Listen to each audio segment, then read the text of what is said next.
Well, welcome to Parts of Art. Texture is what we've been looking at. Remember, the parts of art is also called anybody?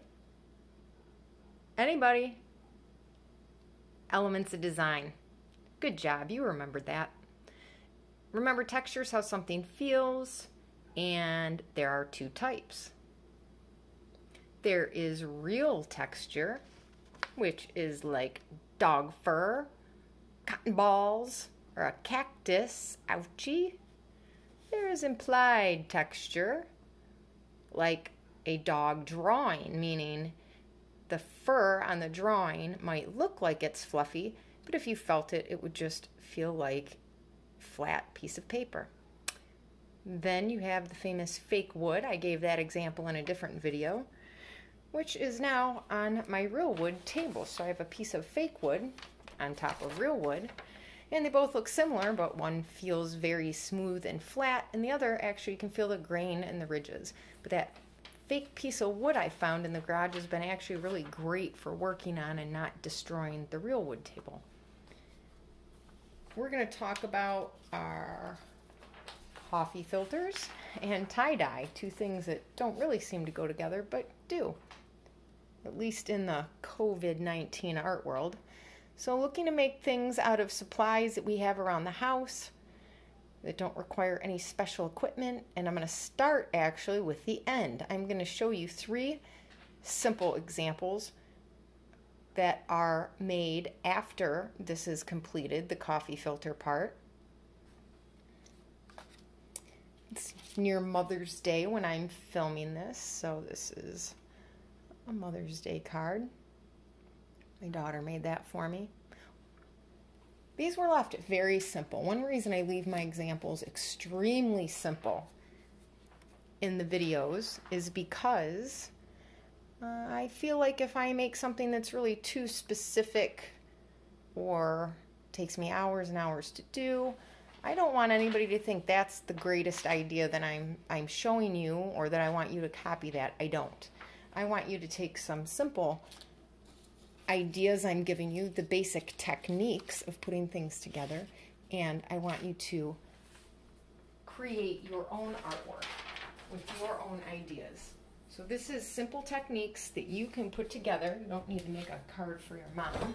You know, during this time it's challenging, so you can make a card or an artwork for anybody. Remember, art really does help to make people feel a lot better.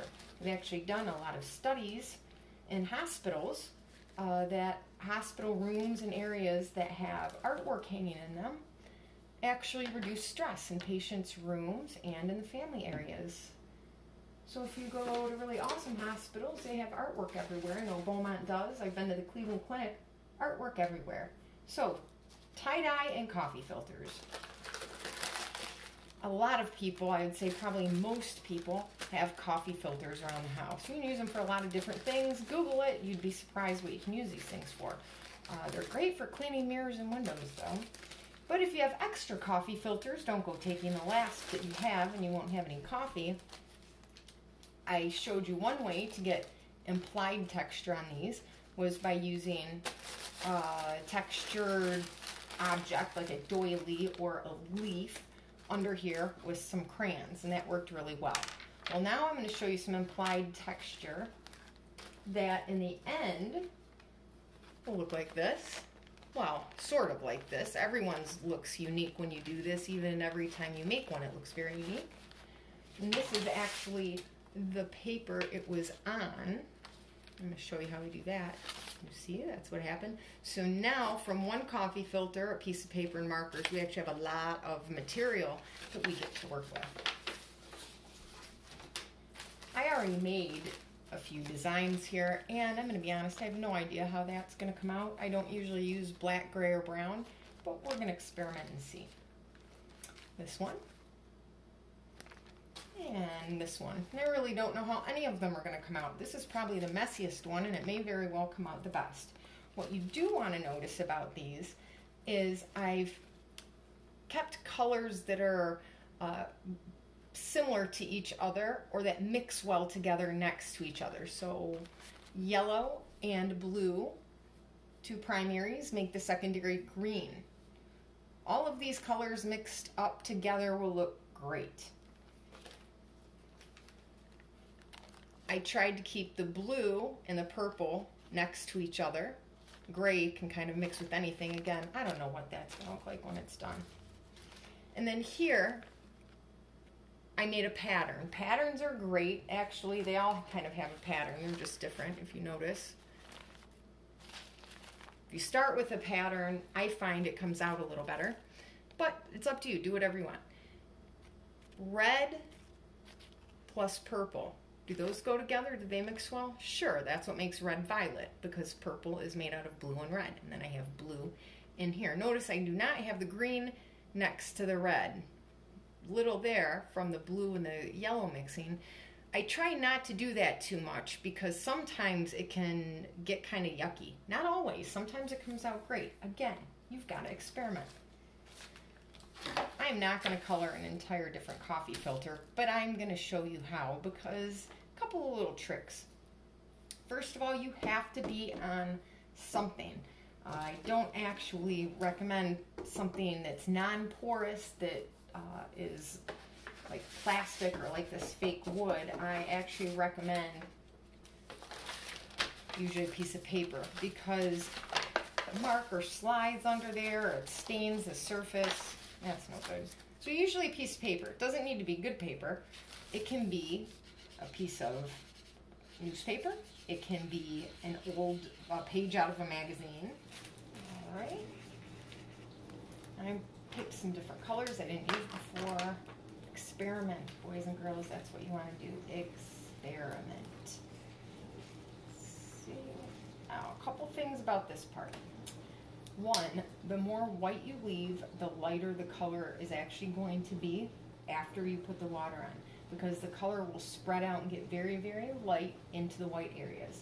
However, the more color, I did not leave really any white in this coffee filter. I filled up the entire thing with color, much like the first few that I showed you, and you can see it's pretty bright and colorful. Sometimes you'll be surprised at how bright and colorful it is. Sometimes you'll be surprised at how light it came out. And it's a great thing about using coffee filters is they are really inexpensive, and they usually come in packs with like 100 in them or something. Let's see this one. One more tip. When you are coloring with the markers, if you notice, I'm trying to use the fat side here. A little easier if you're holding it straight up. Remember, with a pencil or a marker, that's a technique for getting a really nice skinny line. Then it kind of tends to go all over the place like that, which is fine.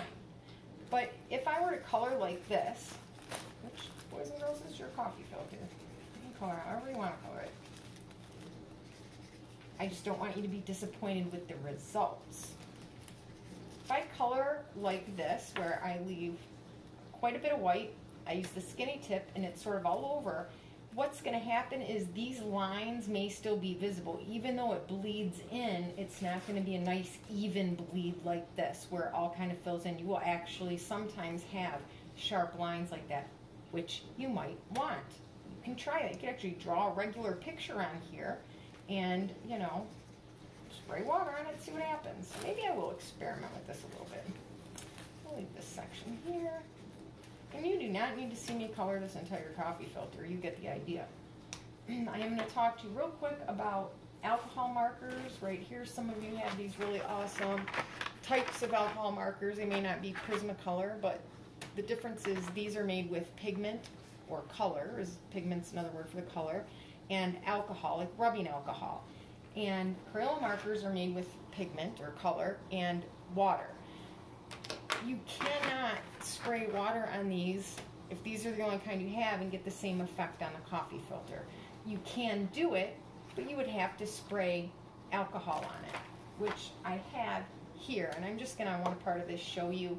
It does look a little bit different. I'm not even going to spray the whole thing. Let's see, this is my alcohol marker. Spray a little line for you. Now listen, rubbing alcohol is super hard to find. COVID-19. I can't find that stuff anywhere. This is like the last rubbing alcohol I have in the whole house. So if you have any rubbing alcohol, that'd be great. I'll buy a bottle off of you. Basically, ask somebody before you use their rubbing alcohol. But if you have it, I put mine in a tiny bottle. It didn't originally come in this. It bleeds differently. It bleeds a little more slowly, and it dries really quickly. You can kind of see what it's doing there, and it's probably half dry already. You can control it a little bit more, which you may want to do. Oh geez, look at that. I didn't even know. Wait a minute. Oh, we have two. Oh, there. And you can also see some of the lines. Maybe you can see that with the light shining through it, where the lines are a little more defined. And then when I'm ready on here, some sprays, that's the water, and it starts to bleed more quickly. It's less controllable, which may be what you want. I've never actually done an entire, well actually I think maybe I used alcohol on this one. This might be alcohol markers. It's hard to tell the difference when they're done, really. So if you don't have alcohol and you don't have alcohol markers, you don't really need to know any of that. Maybe get a set one day, though they are pretty awesome. But just different ways to work with it. Again, the whole point in me showing you how to do this stuff and not giving you detailed, completed artworks that I've made is because I want you to be an artist. Artists experiment. Artists make mistakes. Artists, serendipity. Serendipity is that thing, if you've not heard that word before, serendipity is the thing where you do something and you think, oh, that's terrible, or I didn't mean to do it that way. I didn't want it to look like that. But if you look at it and you study it and you let your brain get nice and creative, then something magical happens and it turns out absolutely amazing and better than it would have if it would have worked out the way you wanted it to in the first place. That's what artists do. So experiment with this. Right? See what you want to do. Now here's this, how it's looking right now. I'm already thinking of some ideas. It almost looks like a flower. Right? It's going on. What if I finished the blue in here? Then I could go and put a little green in, actually make it look like a scene. I haven't done that with any of these yet, because I really have fun with the tie-dye. I love tie-dye. Now I'm going to show you something real quick, and you're going to be off to making stuff. So remember at the beginning, I believe I showed you these examples, right? And my butterfly